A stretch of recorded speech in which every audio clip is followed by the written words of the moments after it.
Mesdames et messieurs, bonjour et bienvenue à cette session de la revue de presse du lundi 16 février 2026. L'actualité nationale s'ouvre sur une note de satisfaction au sommet de l'Union africaine. Fraternité Matin met en lumière les propos du vice-président Timoko Meïle Kone qui salue des avancées notables en matière d'accès aux services essentiels, eau, électricité, ainsi qu'une décrue tangible de la pauvreté. Cette vision est complétée par l'expression qui relaie le plaidoyer du président Alassane Ouattara en faveur d'une intégration africaine renforcée, pilier essentiel de l'agenda 2063 pour éradiquer la précarité sur le continent. Sur le front de la performance, le patriote révèle les ambitions du gouvernement, hisser la Côte d'Ivoire au sommet des économies les mieux notées d'Afrique subsaharienne.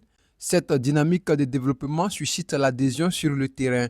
Le rassemblement s'est fait l'écho de la gratitude des populations de Toumoudi envers le chef de l'État pour les chantiers transformateurs engagés dans leur région. Et puis l'horizon 2026 se dessine déjà. Selon le mandat, le ministre Adama Kamara a dévoilé une feuille de route ambitieuse axée sur la protection sociale et l'excellence de la formation professionnelle.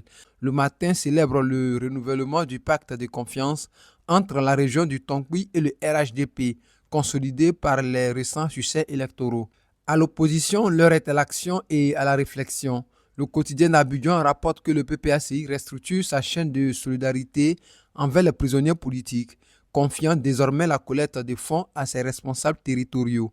Le bélier face au soubresaut interne interroge l'avenir du PDCI RDA avec un titre évocateur « Unité ou dispersion », marquant un tournant décisif pour le parti. Dans un registre plus sombre, Soir Info relate un drame survenu à Abobo Akeikwa, où le corps sans vie d'un homme a été découvert dans une chambre d'hôtel à la suite d'une rencontre avec une fille de joie.